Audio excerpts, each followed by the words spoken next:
في خلال فيديو النهارده خلينا نتكلم شويه عن اعلان كريفنز هانتر. وانت بقى لو سالتني ليه هتتكلم عليه مع انه مش تابع لدي سي، فهقول لك اللي هيخليني اعمل كده ان للاسف شايف ان في تقليد بيحصل في الفتره الاخيره من اعمال دي سي لسوني. وقبل ما تفرح وتقول بقى اننا كده كدي سي جامدين ومفيش الا احنا، فخليني اقول لك ما تفرحش قوي لان كلامي للاسف هيحبطك جدا. واللي يمكن حاجه زي دي كانت واضحه بشكل اكبر كمان من اعلان كريفن. فبدال ذكرنا كده الاعلان، خلينا كده الاول على السريع نشوف الاعلان مع بعض وايه التفاصيل المستخبيه فيه، وبعد كده نشوف تقليد سوني دي سي بيحصل ازاي. اللي هو للاسف في الفتره الاخيره محدش عارف هي سوني عاوزه ايه بالظبط.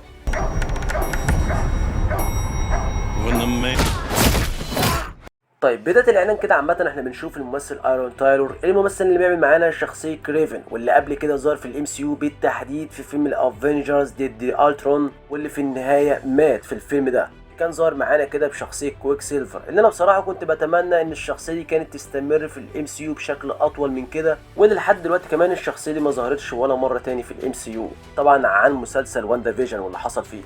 طيب على مدار الاعلان بنشوف اكتر من لقطه لكريفن وهو في قتال، كل قتال عامه احنا بنشوف فيه دم، ودي حاجه بتوضح لك كده ان الفيلم ده هو ار ريتد، فبالتالي دي حاجه طبيعيه انك تشوفها على مدار احداث الفيلم. اتمنى بصراحه كده ان السوني ما تكونش برضه محضره لنا مفاجاه في النهايه زي مدام ويب او غيره، بس لحد دلوقتي احب اقول لك كده ان من الاعلان ده واضح ان الاجواء بتاعت الفيلم ده هتكون مختلفه عن الاعمال اللي اتقدمت قبل كده في عالم سوني. كمان من ضمن الحاجات برضه ان انا بلاحظها في الاعلان هو الممثل راسل كارو، الممثل اللي كان بيقوم معانا بدور ابو سوبرمان في فيلم مان اوف ستيل بشخصيه جورال. كمان على الجانب التاني برضه ظهر قبل كده في الام سي يو في فيلم ثور لاف اند ثاندر، لكن مش محتاج ان انا اتكلم بصراحه على الشخصيه اللي ظهر بيها لانه حرفيا الفيلم بالكامل كان زي الزفت. بس لو حابب بقى ان انت تسمع فخليني اقول لك ان هو حرفيا الممثل ده اتهان في الفيلم ده لما ظهر معانا كده بشخصيه زيوس، ولكن الواضح كده من الاعلان ده ان الممثل في الفيلم ده هيكون على وضعه، هيكون في اهانه للشخصيه اللي بيكون بيعملها، لان الواضح كده من الاعلان بالكامل ان الفيلم ده هو واخد طابع واحد فقط، الطابع المظلم او السوداوي. لان من الاخر كده لو كان في اي حاجه كوميديه او مرحه في الفيلم ده كان على الاقل خالص سوني قدرت ان هي تعملها وظهرت لقطه واحده على الاقل، بس بما ان مفيش اي حاجه زي دي ظهرت في الاعلان فيعرف كده ان الفيلم ده بالفعل هو واخد طابع واحد فقط على مدار الاحداث بالكامل. طيب بالنسبه للاعلان يمكن اغلب الناس اتفرجت عليه بالفعل، واللي انا شايف من وجهه نظري مفيش اي حاجه مثيره في الاعلان غير ظهور راينو،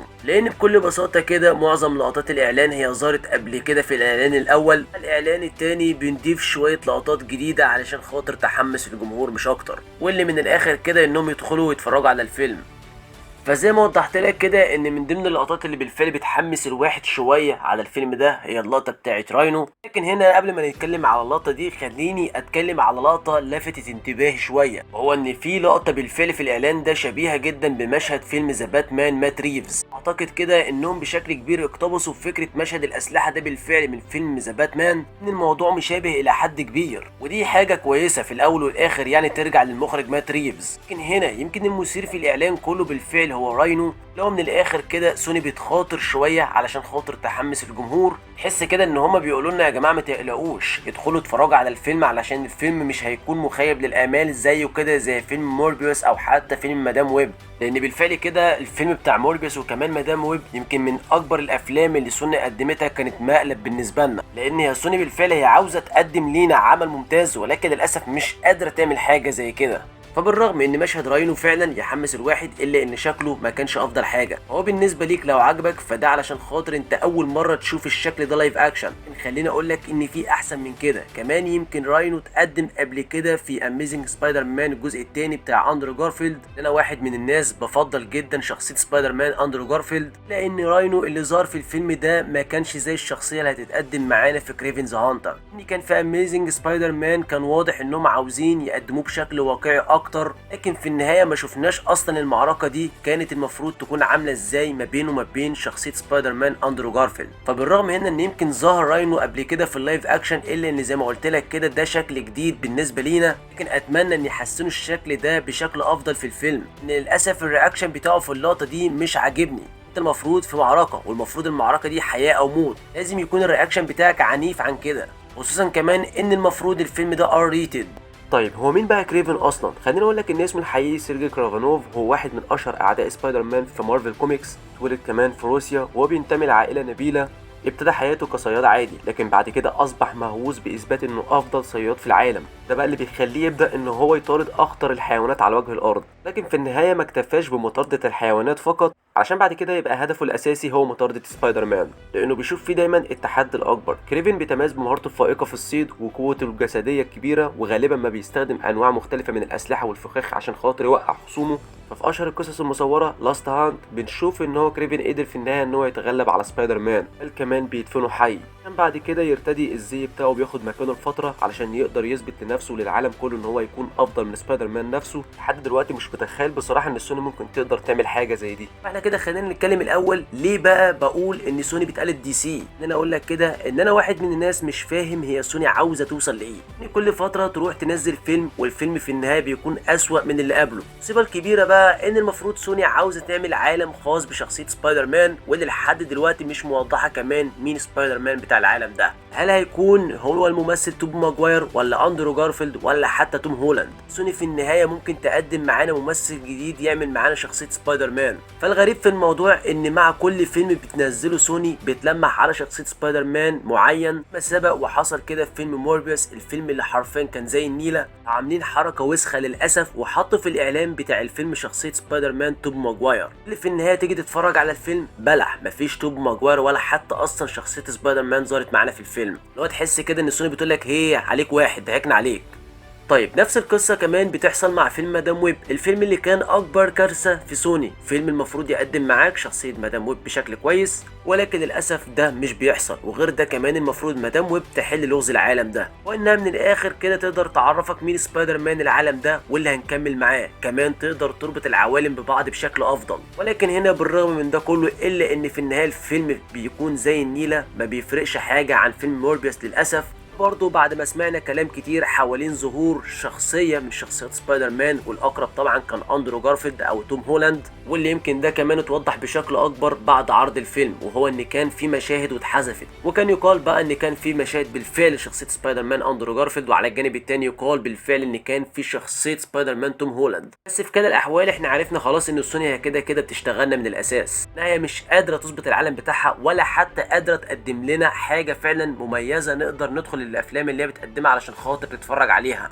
بس ذكاء سوني هنا ما كانش ليه حل الصراحه، ومش عاوز اتكلم على ذكائهم علشان خاطر ما احسدهمش في الاخر. فما علينا، راحوا في الاخر قدموا شخصيه بيتر باركر طفل. طيب وبعدين بنوصل بعد كده لكريفن ذا هانتر، اللي لو اي حد اتفرج على الاعلان هينبهر جدا. غير كمان ان الفيلم ار ريتد، حاجه تحمس الواحد بشكل كبير جدا. ما اكدبش عليك انا واحد من الناس كنت متحمس لحد ما اتفرجت على الاعلان. الاعلان حلو بس مش افضل حاجه، واللي من وجهه نظري شايف ان ممكن يكون قريب شويه من سلسله فينوم، يمكن دي تكون افضل حاجه في العك اللي بتعمله سوني حرفيا. واتمنى في النهايه ان البارت الاخير من فينوم ينتهي بشكل كويس. غير كمان ان سوني برضو دايما بتكرر الوساخه بتاعتها في الاعلانات بتاعت الافلام، تروح دايما لاما تحط مشاهد مهمه هي مش موجوده في الفيلم، وبعد كده تحرق عليك الفيلم في الاعلانات اللي بتفضل تنزلها لحد وقت عرض الفيلم. حاجه الصراحه تخلي الواحد ما يكونش متحمس قوي للفيلم وقت نزوله. غير كمان لان الواحد مش اول مره يتقرص من سوني، لان سوني دايما بتشتغلنا في الاعلانات بتاعتها وفي الفيلم بتلاقي حاجه تانية خالص. طيب السؤال بقى المهم، هي سوني بتقلد ازاي دي سي؟ مش عاوز افاجئك بس خليني اقول لك كده بكل بساطه، سوني بتقلد دي سي في الفشل.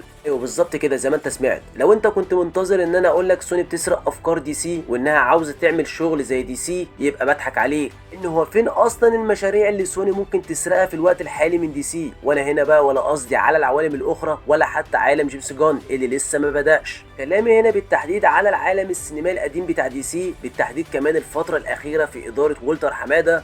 خلينا نقول كده من بعد عرض فيلم اكوامان البارت الاول، وهو بالرغم ان ما كانش تابع اصلا للسنايدر فيرس، ان كان النهايه ان الاعمال تكون متصله ببعضها بشكل كويس. خد عندك بقى يا معلم افلام ملهاش اي 30 لازمه بعد كده من بعد فيلم اكوامان البارت الاول. وللاسف بقى وقتها ما كانش في حد فاهم اي حاجه في العالم السينمائي القديم بتاع دي سي. هل الافلام دي مرتبطه ببعضها ولا مرتبطه بحاجه تانية ولا هي اصلا لها علاقه بعالم دي سي؟ كان وقتها اداره ورنر بروس عايشه في ميه البطيخ.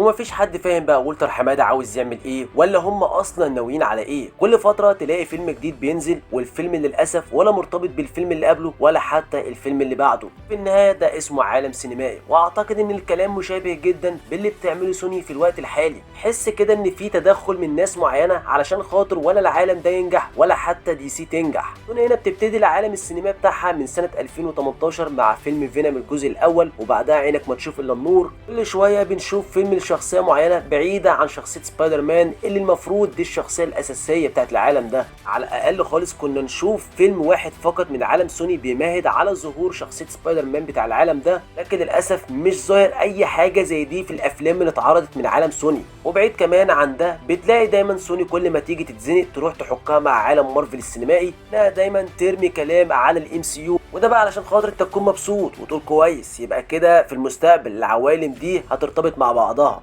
وعلشان خاطر ما ارفعش سقف طموحاتك قوي ان ممكن في يوم من الايام العالم بتاع سوني يرتبط مع الام سي يو، فعاوز اقول لك ان من الصعب ان يحصل حاجه زي كده او كيفن فاجي يوافق عليه للاسف، ان انت بتتكلم على عالم مش مفهوم في اي حاجه لحد دلوقتي. وده يمكن مشابه برضو للي اوقات بيحصل مع شركه ويرنر بروس، هي برضو كده كل ما شركه ويرنر بروس تتزنق تروح تحكها مع افلام السنايدر فيرس. فعشان كده بقول لك ان فعلا سوني هي بتنافس دي سي، وبالتحديد كده العالم السينمائي القديم بتاع دي سي على الفشل، لدرجه انهم كمان وصلوا ان هم يضحكوا على ممثلين علشان خاطر يقدروا ان هم يضموهم للعالم السينمائي الخاص بيهم. ومن الاخر كده تعالى اشتغل معانا، احنا العالم اللي احنا بنعمله هو تابع في الاساس للام سي يو. ده يعتبر كده بمثابه كارثه كبيره بالفعل لسوني لما تكتشف كده ان الكاست بتاع فيلم مدام ويب يطلع يقول لك ان احنا اصلا كان متقال لينا ان احنا هنكون تابعين لعالم مارفل السينمائي. ودي حاجه تعرفك مدى الغباء والهبل اللي حرفيا في عالم سوني، وان هم من الاخر كده بيحاولوا ان هم ينجحوا على صيت الام سي يو. بس هنا بالرغم من ده كله الا ان برضه شركه سوني الواضح لحد دلوقتي ان عالمها فاشل،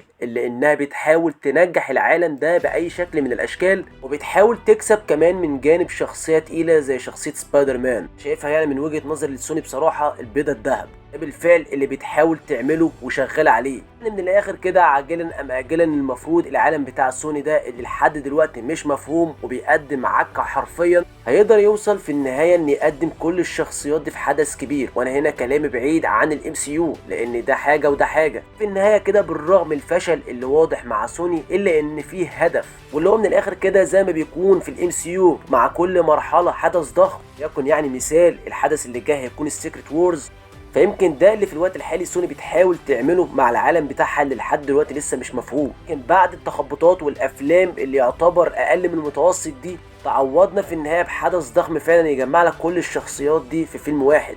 بس بالرغم من ده كله الا ان برضه خليني اقول لك ان برضه في هدف لسوني واضح ان هي بتحاول في يوم من الايام توصل للمرحله دي. ده بقى على عكس الفشل بتاع دي سي مع العالم السينمائي القديم. وزي ما شرحت لك كده كان دايما بينزل افلام بلا هدف، افلام ولا هي متصله مع بعض ولا حتى ليها اهميه. يمكن اللي كان فيه بصيص من الامل شويه في النهايه هو فيلم بلاك ادم اللي كان ممكن يوصل لجزء تاني من بلاك ادم ضد سوبرمان، بل كمان كنا ممكن نشوف جزء تاني من فيلم مان اوف ستيل لسوبرمان هنري كافيل. لكن للاسف كل ده بيتبخر حرفيا ومفيش اي حاجه منه بتحصل. زي ما قلت لك كده بالرغم ان سوني بتحاول انها تكسب من ورا الاعمال بتاعتها اللي هي برضو مش افضل حاجه، لان شركه ويرنر بروس مش عارفه توصل للمرحله دي، مش عارفه تعمل اصلا حاجه زي دي. ولكن حاليا يمكن الوضع يكون مختلف شويه مع جيمس جان والعوالم الاخرى، خصوصا كده بعد ما بنشوف ان جيمس جان بدا يبني المشاريع الجديده في العالم السينمائي الجديد. المفروض كده في نهايه السنه هيبتدي يتعرض معانا مسلسل كريشا كوماندوز، والسنه اللي جايه هيتعرض معانا فيلم سوبرمان، هيكون البدايه الحقيقيه لعالم دي سي. فكده لما تيجي تبص بالفعل على العالم السينمائي القديم بتاع دي سي هتلاقي ان في الوقت الحالي هي سوني بتقلد نفس اللي كان بيحصل بالظبط مع الفتره دي، اللي في نهايه العالم ده يعتبر انتهى بفشل كبير جدا مع فيلم فلاش. اعتقد ان ده نفس السيناريو اللي ممكن يحصل مع عالم سوني لو فضلت ماشيه على نفس النظام. بس هنا برضو في النهايه بالرغم الكلام اللي انا قلته على فيلم كريفنز هانتر او الاعلان بتاعه، لانه وارد جدا فعلا سوني تفاجئنا في الفيلم ده بالفعل، وتقدر في النهايه ان هي تقدم لنا عمل ممتاز، عمل في النهايه يستاهل فعلا ان احنا ندخل ونتفرج عليه. ده على عكس الاعمال اللي اتقدمت قبل كده في العالم بتاع سوني، كان اخرهم للاسف فيلم مدام ويب. فوارد جدا فيلم كريفنز هانتر يفاجئنا، ولكن بقول لك من دلوقتي ما ترفعش سقف طموحاتك علشان خاطر ما يحصلش معاك نفس اللي حصل مع تجربه فيلم مدام ويب او اللي كان قبله. وعلى الجانب التاني في انتظار فيلم فينوم 3 اللي المفروض يكون نهايه فعلا كويسه جدا للشخصيه دي. بس كده يكون فيديو النهارده خلص. لو عجبك الفيديو ما تنساش اللايك، ولو لسه ما اشتركتش في القناه انزل اشترك، وبيس.